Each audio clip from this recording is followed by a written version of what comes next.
안녕하세요. 아틀란타 생활정보 법률편의 진행을 맡은 골드스틴 법률그룹의 진명선 변호사입니다.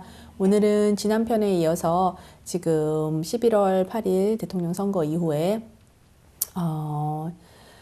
트럼프 당선자가 지금 확정이 된 상황이라서 지금 그 후에 특히 많은 분들이 지금 염려하시고 궁금해 하시는 부분인 이제 이민 정책이 어떻게 바뀔 것인지 그 부분에 대한 동향을 예상을 지금 이민 정책에 대한 이제 예상되는 부분 오늘도 좀 설명을 드리도록 하겠습니다. 그리고 앞으로 차차 이제 점점 1월 달부터 발효가 될 이제 시행이 될 부분도 이제 결과가 나오고 하니까는요. 그런 부분도 신속하게 알려드리도록 할게요.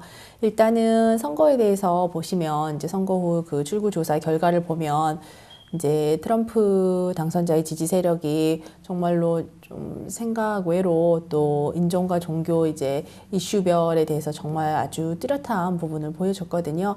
그런데 특히 여러 가지 이제 뭐 학력이나 재력, 뭐 성별을 떠나서 주요 지지층이 이제 백인이었고, 그리고 이제 또 특히 기독교인들이 많이 이제 상대적으로 트럼프를 지지를 했다라고 그렇게 결과가 나왔고요. 그리고 이제 굉장히 중요한 이슈로 뽑았던 게 이민 정책이었다라고도 나온 상황입니다. 그렇지만 이제 다른 부분에 대한 거는 이제 이런 결과가 이렇게 있었을 때 민주주의 국가 나라에서 이렇게 중요한 결정을 하게 되는 부분에서 사람들이 어떤 부분으로 이제 유권자들이 누구를 뽑았느냐에 따라서 어떤 성향의 이제 사람을 뽑았느냐에 따라서 이제 정책들이 결정이 되기 때문에 유권자 전부를 대변을 해서요.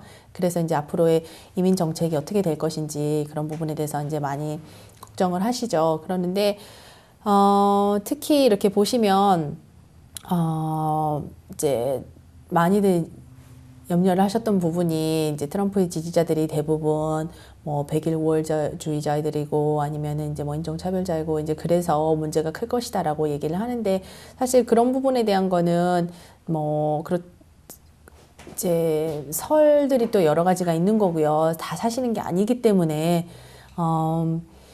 일단 우리가 그럼 예상할 수 있는 이민 정책은 무엇이 있을까라고 생각을 해보신다 그러면 일단은 여태까지 내세웠던 이제 공화당의 선거 공약들 그리고 이제 또 트럼프 지지자들이 이제 가장 관심 가지고 있는 이민 정책에 관련해서요. 이제 그런 부분을 뽑아서 이제 보시자 그러면 아무래도 특히 민주당 출신인 민주당 소속인 오바마 대통령 때와 비교를 해서 보자면 상대적으로 반이민 전략이 이제 더 강하게 나오지 않을까 그런 부분이 이제 당연히 우려를 하는 부분이고요.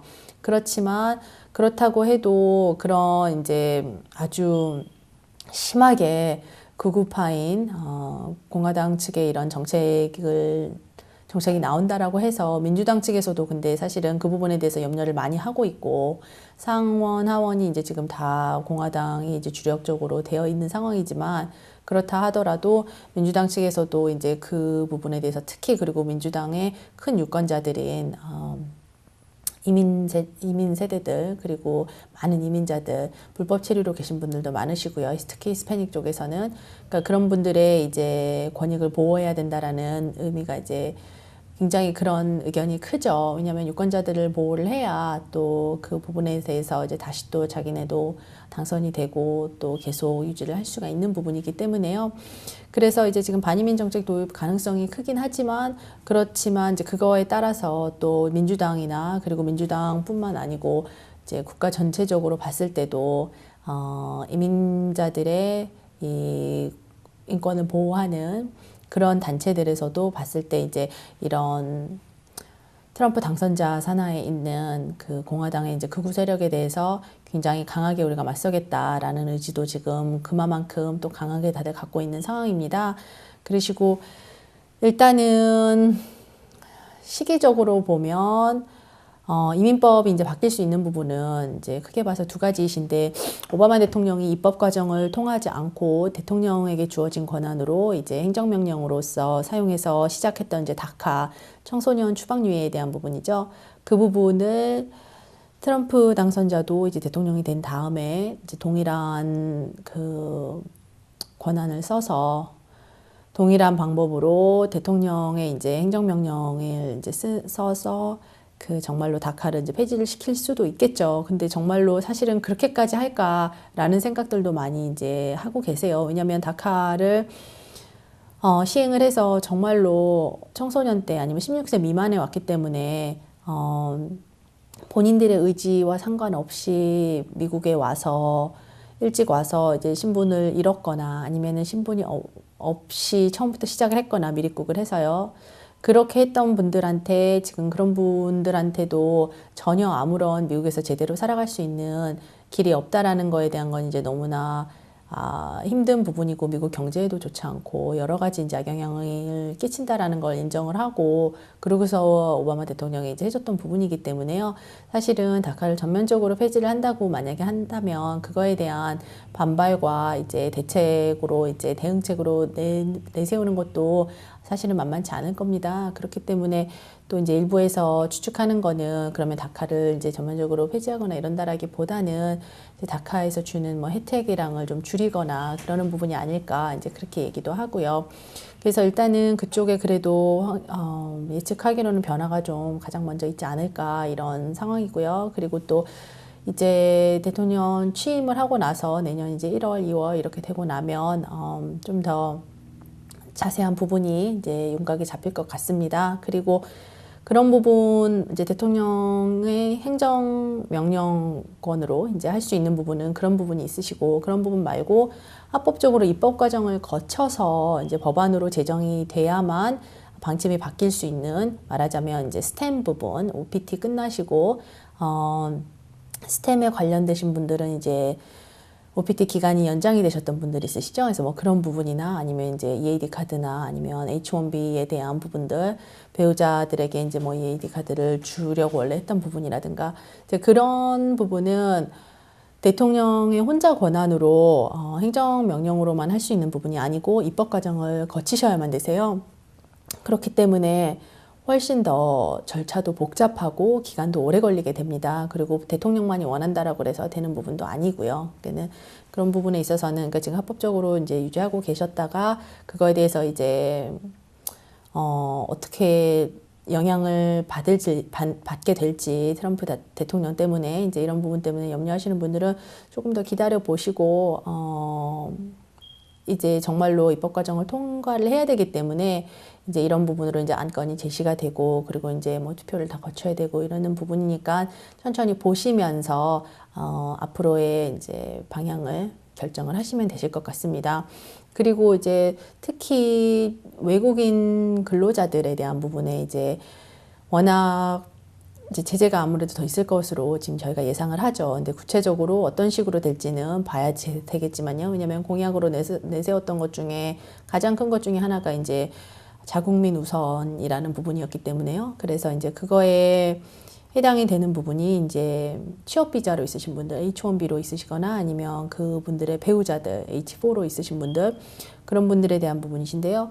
일단은 그 H-4 배우자에게도 이제 주어질 수 있는 그 EAD 카드, 취업 허가증, 노동 허가증에 대해서 그 부분에 대해서도 지금 트럼프 지지자들이 아무래도 불만이 많죠. 그러니까 정말 그게 합당한 불만이 아닌데 그래도 이제 그런 여론들이 있었기 때문에 그런 부분인데 그런 부분을 이제 외국인 근로자 합당하게 H-1B를 받아서 미국에서 살고 있는 사람들 그리고 그 중에서도 사실은 아주 일부의 배우자들만 사실은 EAD 카드를 받으실 수 있는 것임에도 불구하고 또 이제 잘 모르고서 그 배우자들한테까지도 일할 수 있는 권리를 줘야 되는 게 맞느냐라는 이제 의견이 높았기 때문에 그런 부분도 뭐 폐지하자라는 입장까지도 있는 것은 사실이세요. 그렇지만 현실적으로 글쎄요, 폐지하는 것까지 아까 다카에 대해서 얘기하셨던 것처럼 그런 부분은 이제 좀 글쎄 그렇게까지 하는 거는 이제 어렵지 않을까라는 또 전망도 높고요. 그래서 그렇진 않고 대신 그러면 수혜 이제 혜택의 폭을 좀 줄이는 게 그렇게 되는 게 오히려 더 현실적이지 않을까 이런 예상이 있습니다. 그리고 또 다른 부분에 대한 거는 일단은 입법 과정을 통해서 이렇게 그렇게 돼서 이제 법안으로 제정된 그런 법안들은 사실은 공격하는 것 자체가 아무리 대통령이 설사 정말로 이제 반이민 정서가 강하고 그리고 그런 장관들을 세우고 한다라고 해도 사실은 실질적으로 법안을 바꾸는 거는 혼자 힘으로 할 수 있는 게 아니기 때문에요. 이제 합법적으로 미국에 지금 계시는 분들 같은 경우에는 크게 그런 부분 때문에 걱정하시지는 않으셔도 될 것 같습니다. 그렇지만 이제 보시면 영주권이 이미 있으시거나 아니면 지금 영주권 따려고 준비하고 계시거나 그러신 분들도 아직 시민권자가 이제 지금 아니신 분들이시니까 이제 이민 정책이 지금 어떻게 바뀔지를 좀 보시고 민감하게 이제 지켜보시고 그 다음 단계랑을 결정을 하셔서 하시는 게 이제 중요하긴 하실 거예요. 그리고 이제 이미 시민권자이신 분들 같은 경우에는 또 정말로 이번 선거에서 트럼프 대통령을 지지를 했던 안 했던을 떠나서 앞으로에 이렇게 봤을 때 지금 시민권자가 되었다 하더라도 뭐 이민자이시고 그리고 그런다고 그러시면 확률상으로 보셨을 때 뭐 친지들이나 친척들이랑 이렇게 주변에 많은 분들이 또 이민자이신 분들이 많으시니까요. 시민권자이신 분들은 앞으로도 이제 또 계속 투표에 참여를 하시면서 선거에 참여를 하시면서 앞으로 이렇게 이런 정책에도 본인의 한 표가 또 영향을 미칠 수 있다라는 것을 잘 고려를 하시고 그리고 또 그런 부분 그래서 이제 결정을 하셨으면 이제 도움이 되실 거고요. 그리고 또 그것을 떠나서도 이렇게 뭐 이제 이민자들을 도우려는 단체들이 또 여러 움직임을 이제 보이려고 많은 준비들을 하고 있습니다. 그래서 이제 그럴 때 시민의 참여도가 있어야 되는 부분들, 시민의 참여도가 필요한 부분들이 많이 있거든요. 그러니까는 그런 부분들이 또 어떤 게 있는지를 이제 잘 촉각을 곤두세우시고 보고 계셨다가 본인의 이제 또 목소리가 본인의 한 표가 이런 도움을 줄 수 있는 상황이 있다라 그러면 또 참여하시는 것도 좋은 방법이실 것 같습니다. 그래야지 이제 전체적으로 이민자들의 권리를 이제 옹호받을 수 있는 그런 부분, 그런 거를 이제 넓힐 수 있는 게 그런 부분이 이제 한 사람 한 사람의 보이스가 들리는 부분이 중요한 거거든요. 그러니까는 참고하시고요. 네, 그러면 오늘도 지난 편에 이어서 트럼프 당선자가 된 다음에 앞으로 지금 예상되는 이민 정책에 대한 변화에 대해서 간략하게 또 말씀드렸습니다. 앞으로 또 새로운 방안들이 나오는 대로 또 계속 업데이트를 드리도록 하겠습니다. 감사합니다.